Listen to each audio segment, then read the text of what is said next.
Une immense joie de vous retrouver, mesdames et messieurs. Bonsoir et bienvenue dans cette édition du journal. Place à l'actualité. Malgré l'appel à une journée ville morte lancée par certains partis de l'opposition, Kinshasa a affiché ce mercredi 3 juin 2026 un visage relativement habituel. Dans plusieurs communes de la capitale congolaise, les transports en commun ainsi que les services publics ont poursuivi leurs activités, laissant apparaître une faible mobilisation autour de cette initiative publique. Suivez ces reportages de Carlos Ofaka. L'opposition avait appelé à une journée de protestation dans le cadre de ses revendications politiques. Toutefois, les observations effectuées dans les différents quartiers montrent que l'adhésion à cet appel est restée limitée dans plusieurs secteurs de la capitale ainsi que dans l'étendue du territoire national. Sur le terrain, plusieurs habitants ont affirmé avoir choisi de vaguer à leurs occupations habituelles afin de répondre à leurs besoins quotidiens.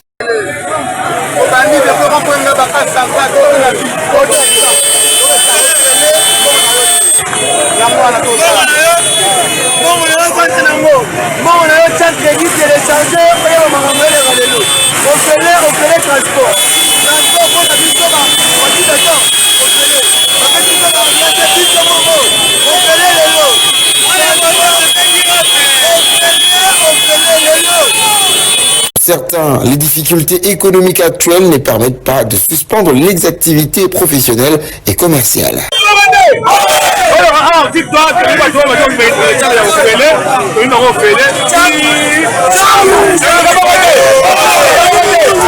Dans plusieurs zones de la ville, la circulation est restée dense dès les premières heures de la matinée. Les écoles, boutiques et marchés ont également enregistré une présence importante de la population.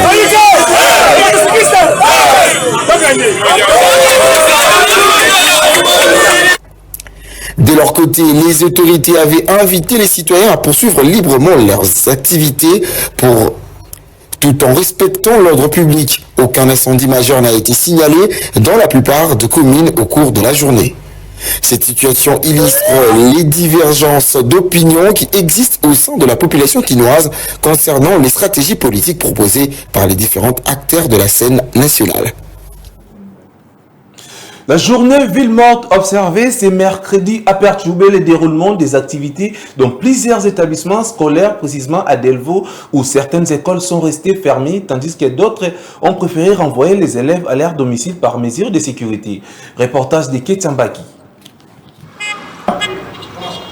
La journée de ville morte observée ce mercredi 3 juin à Kinshasa n'a pas été sans conséquence sur le secteur de l'éducation. Dans plusieurs établissements scolaires de la capitale, le courant était suspendu ou perturbé, certaines écoles ayant préféré fermer leurs portes, tandis que d'autres ont renvoyé les élèves à leur domicile par mesure de précaution.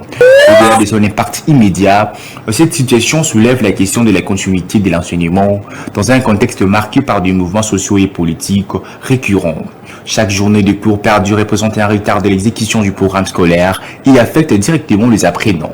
Déjà confrontés à de nombreux défis liés à leur parcours éducatif, si la sécurité des élèves et du personnel éducatif demeure une priorité, cette perturbation rappelle également l'importance de préserver l'école comme un espace d'apprentissage stable et protégé.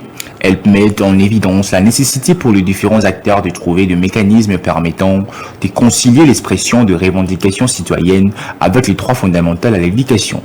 Le 3 juin marqué par l'appel à une ville morte lancé par une partie de l'opposition continue de susciter des réactions sur la scène politique congolaise. Je par le téléphone, Maître Léopold Bagoula, cofondateur et communicateur de l'AFDC, affirme que cette mobilisation n'a pas produit les effets escomptés et appelle à l'unité nationale autour du président Félix-Antoine Tshisekedi face aux défis sécuritaires dans l'est du pays. Suivez la réaction de Maître Léopold Bagoula, recueilli au téléphone par Chikonkosi. Je suis tellement sidéré pour moi parce que la journée n'a pas été paralysée. Et la journée dite morte, l'appel fait par l'opposition a été, leur appel a échoué parce que ça a été l'échec, d'autant plus que la population n'a pas suivi leur modèle de soi-disant ville morte. Je dirais que leur ville morte a été réellement morte chez eux, mais pas par rapport à l'activité du Congolais. Nous sommes sidérés parce que actuellement, le pays, nous devons être tous unis autour du chef de l'État qui est en train de se battre afin que notre pays, nous puissions encore récupérer nos territoires qui est occupé par les ennemis de la nation. Mais ce que vous êtes en train de voir, ce qu'est en train de faire les gens de l'opposition, en réalité, ils sont en train de jouer les jeux de l'ennemi. Depuis que nous sommes là, on n'a jamais vu qu'ils ont fait des appels pour Villemont afin de soutenir nos FARDC. Les appels pour Villemont afin de dire non, qu'on puisse mettre la pression à la communauté internationale pour que nous puissions obtenir la paix, surtout à la partie est de la RDC. Mais en réalité, cette Villemont a été juste question de leurs intérêts, de leurs parrains. Ils sont là, ce ne sont que de petits pantins, comme le dit toujours le chef de l'État. Ce sont vraiment de véritables marionnettes. Mais qui tire la marionnette? Les gens qui sont en train de tirer les ficelles de la marionnette se retrouvent à l'étranger. À l'étranger, c'est là où il y a leur maître de pensée. Leur Villemont n'a pas réussi. Parce que nous tous, moi-même, j'étais au tribunal, il y avait audience, et les transports sont là. Et d'ailleurs, en ce moment, juste en train de vous parler, je suis à Gombe. Je suis à Gombe, donc tout va bien. Et si vous pouvez même m'appeler via vidéo, vous allez trouver que tout va bien. Mais aussi, il ne faudrait pas que l'opposition puisse chercher à tricher. La haute cour militaire a convoqué ce jeudi l'ancien chef d'état-major des FARDC, Christian Chiwewe, ainsi que plusieurs autres personnalités militaires. Cette procédure porte sur des faits présumés graves, notamment des accusations de complot et de trahison. Suivez cet élément dans ces récits d'Arnaud Sumbu. La haute cour militaire ouvre ce jeudi une audience très attendue dans le dossier impliquant l'ancien chef d'état-major général des FARDC, le général Christian Chiwewe et plusieurs officiers supérieurs. Poursuivi notamment pour complot, trahison et propagation des faux bruits. Le prévenu comparaisse dans un contexte sécuritaire sensible, très suivi par l'opinion publique. Cette affaire est perçue comme un texte important pour la justice militaire. Toutefois, les accusés demeurent présumés innocents jusqu'à une décision définitive de la justice. Les regards sont désormais tournés vers la haute cour militaire, appelée à trancher sur les litiges, une affaire dont l'issue pourrait marquer une étape importante dans l'évolution de la justice militaire en République démocratique du Congo. Le ministère de l'Éducation nationale et des Nouvelles Citoyennetés rassure la communauté éducative sur la tenue des épreuves certificatives conformément au calendrier scolaire 2025-2026. L'ENAFEP ouvrira la session les 4 et 5 juin, suivi de la TENASOP les 11 et 12 juin avant l'examen d'État prévu le 22 au 25 juin. Les autorités invitent les candidats à poursuivre sereinement leurs préparatifs. Propos recueillis par Gloire Yombo. 2026.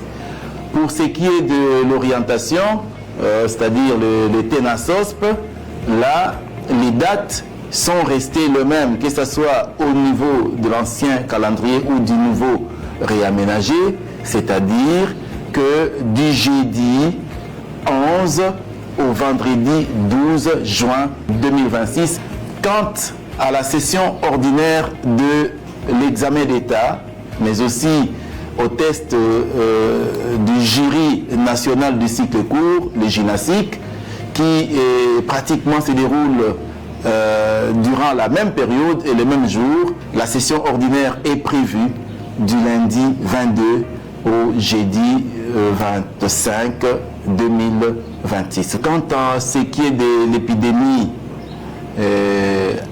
à la maladie dite Ebola, nous n'avons qu'un seul ministère qui nous donne des orientations, c'est le ministère de la Santé publique.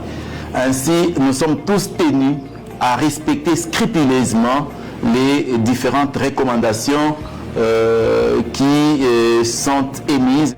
Nous demandons à tous les chefs des centres de veiller avec les adjoints matériels pour qu'on dispose dans chaque centre ce qu'on appelle des points de lavage de mains.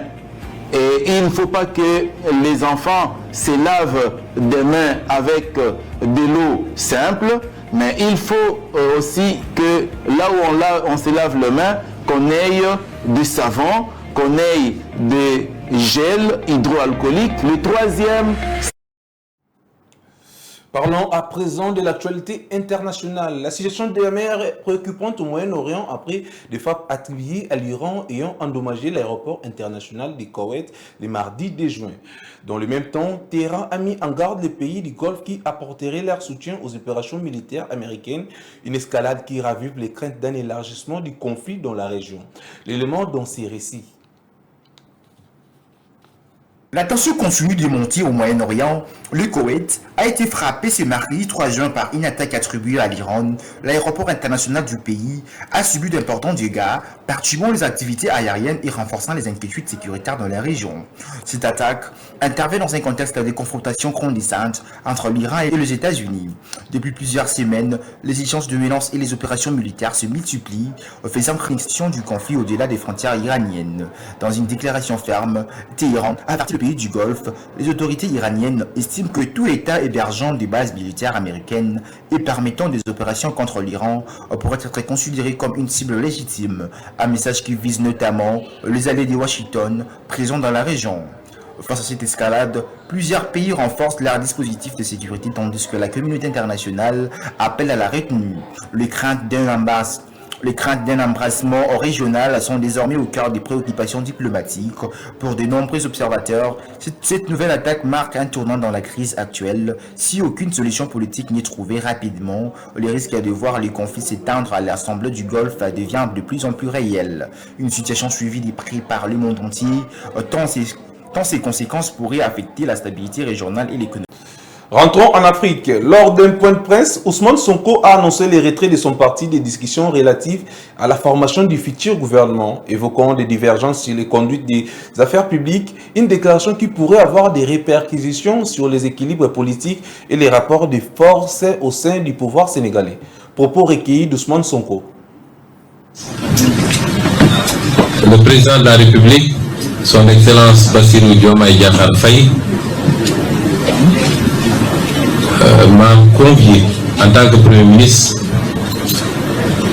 à une audience au Palais de la République. Je me suis rendu aux environs de 16 heures. Nous avons échangé et il a exprimé son souhait de mettre un terme à notre collaboration puisqu'il considérait qu'un certain nombre de positions que j'avais prises ces derniers temps l'incommodaient, posaient problème. J'ai pris acte et je lui avais donné juste une suggestion. Parce qu'à plusieurs reprises, j'étais allé le voir pour lui proposer cette solution. Que si le marigot était trop étroit pour nous deux, on avait une solution, une alternative. Moi, j'aurais pu me décaler et repartir à l'Assemblée nationale parce que j'avais mon mandat de député intact. Même si au moment où je parle, les gens m'avouent pour pouvoir obtenir du Conseil constitutionnel une décision qui serait la plus unique que cette institution aurait rendue pour essayer de revenir sur ce mandat, ce qui est inacceptable. Parlons sport dans ce journal. Lors de la 9e journée des playoffs, la Ligue 1 a offert son lot de spectacles ce mercredi 3 juin 2026. À Kinshasa, l'AS Vita Club s'est imposé face à Céleste, tandis que les Aigles du Congo ont pris le dessus sur Saint-Éloi-le-Popo. À Lubumbashi, le tout-puissant Mazembe a confirmé sa bonne dynamique alors que Maniema Union s'est imposé face au Don Bosco. Retour sur les temps forts de cette journée avec Michel Platini. La 9e journée des playoffs a tenu toutes ses promesses. Entre la lutte pour le classement et la volonté de creuser l'écart, les équipes ont répondu présentes sur le terrain. Le football club des Aigles du Congo s'est imposé face au Saint-Éloi-le-Popo sur le score de 3-2, consolidant leur avance avec 21 points. Ils sont suivis des prix par le tout-puissant Mazembe Ngilbert qui totalise 20 points après sa victoire contre l'AS Simba de Kolwezi. De son côté, l'AS Vita Club a assuré devant Céleste FC et s'installe à la 3e place avec 15 points. La semaine du Maïnion, après une période de disette, a renoué avec le City face au cercle sportif Don Bosco et remonte à la 4e place avec 12 points. Oh, et oui, la réduction du score. La réduction du score, ce sera une suite palpitante. Si playoff s'annonce riche en suspense, seul le classement final déterminera les trios qui représentera la RDC aux étapes de la CAF. Bouclons ce journal avec une nouvelle de la dernière minute. Dans le cadre de sa préparation à la Coupe du Monde 2026, la RDC a tenu tête au Danemark en match amical, se soldant sur un score nul malgré l'intensité de la rencontre. Les hommes de Sébastien ont monté de belles maîtrises collectives et ont dominé des débats, confirmant leur progression et leurs ambitions sur la scène internationale. C'est la fin de ce journal. Merci de nous avoir suivis, mesdames et messieurs, et bonne suite des programmes sur Rupture Télévision.